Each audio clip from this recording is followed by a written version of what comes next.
काल जो एवढा मोठा अपघात झाला नेमकं त्याला जबाबदार कोणाला धरायचं? एसटी महामंडळ, रस्ते की इथं आडकाठी करणारे वन विभाग? आडकाठी करणारे वन विभाग आणि प्रशासनानं लक्षच घातलं पाहिजे. ही प्रशासनाच्या अंडरखाली सगळं देवस्थान वगैरे सगळं आहे. मग देवस्थानाला जर रस्ता जाणारा एवढा मोठं देवस्थान असताना एवढ्या मोठ्या देवस्थानाला तुम्ही जर रस्ता व्यवस्थित करत नसताला तर कसलं प्रशासन तुमचं? प्रत्येक गोष्टीला प्रशासनानं लक्ष घातलं पाहिजे. आज या रस्त्याला जर पाहिलं तर 5 झाडीचं प्रमाण जास्त आहे. या झाडीमुळे किती नुकसान होतं? प्रत्येक वेळेला रोज रोज इथं अपघात घडले जातात. पुढलं 100 फुटाला सुद्धा दिसत नाही. मग त्या बसचं अंतर 25 फूट. मग त्या ड्रायव्हरनं काय पुढं बघायचं?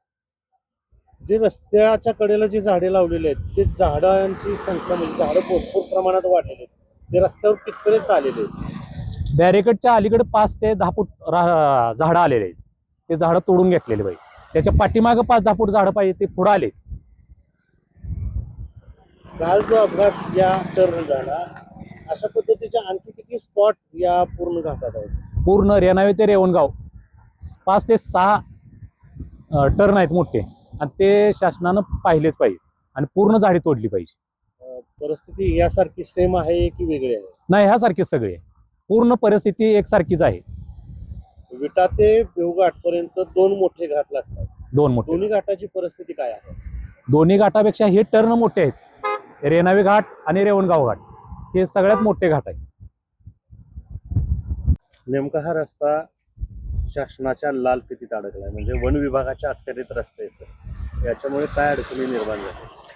वन विभाग प्रत्येक ठिकाणी अशी अडेल टट्टूची भूमिका घेते, परंतु नको त्या ठिकाणी वन विभाग अशाच मोफत जागा देते. परंतु जर या रस्त्यासाठी जर वन विभागाने येणाऱ्या काळामध्ये जर अडवणूक केली आणि हे रस्त्याची झाडं जर तोडताना जर काही वन विभाग आडवा आलं तर 100% इथले सर्व नागरिक मिळून आम्ही वन विभागाला चोप दिल्याशिवाय आम्ही थांबणार नाही. किती वर्षापासून हा रस्ता असा रखडलेला? हा रस्ता चालू केला त्यावेळेपासून तसाच आहे.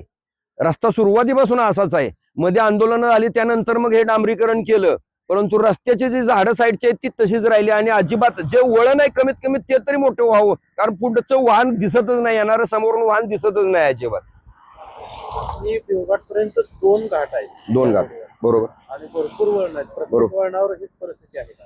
जशी रेणावीच्या घाटामध्ये परिस्थिती आहे तशीच रेवणगावच्या घाटामध्ये सुद्धा तसंच परिस्थिती आहे. तिथे एक असंच मोठं वळण आहे. त्या वळणात देखील 2-3 महिन्याला एक अपघात झालेलाच असतोय, परंतु प्रशासन काय रस्ते विभाग असेल हे काय अजिबात जागच होत नाही. काय आता याला काय करायचं काय मला काही समजणं झालंय. याला आता चोपच देणे हा एकमेव पर्याय असं दिसतोय मला. काल रेणावीच्या घाटामध्ये अत्यंत दुर्दैवी असा मोठा अपघात झाला. 2 बसेस समोरासमोर धडकल्यानंतर 2 लोकांचा जागीच मृत्यू झाला. आता सध्या 3 गंभीर अवस्थेमध्ये आहेत आणि जवळपास 30 ते 35 लोक गंभीर जखमी झाले होते. वास्तव असं की त्या घाटामध्ये कारण तो कराड विजापूर नॅशनल हायवे आहे, सगळीकडं त्याचं रुंदीकरण झालंय, पण त्या घाटामध्ये फॉरेस्टनं त्यावेळेला काम करत असताना त्यांच्या हद्दीमध्ये रुंदीकरण करायचं नाही असं काढल्यामुळे तो घाट तसाच अरुंद राहिला आहे. त्या रस्त्यावरती काम करायला सुद्धा त्यांची अनेकदा हरकत असते. त्या रस्त्याचे कठडे सुद्धा ते बांधताना अत्यंत त्रासदायक असतात आणि गेले अनेक दिवस त्या सगळ्या लोकांची मागणी होती की त्या अपघात होण्याची शक्यता आहे. खास करून एसटी डिपार्टमेंटची कायम मागणी होती की काही वळणं अशी आहेत तिथं मोठा अपघात होऊ शकतो.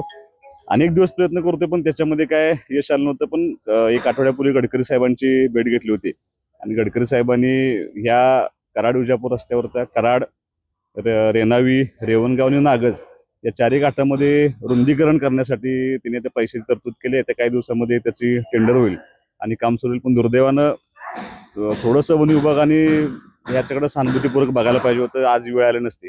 येत्या मला असं वाटतं की आता तरी यातून थोडं शांतपणा घेऊन आता ते अगदी झाडं सुद्धा कट करायची म्हटलं तरी त्यांची परवानगी नसते. किमान ते तरी आता तिने PWDला जरा विनंती करून ते सगळं स्वच्छ करून घेऊन थोडं जेवढं रुंदीकरण करता येईल तेवढं करण्यासाठी आम्ही निश्चितपणे प्रयत्न करू.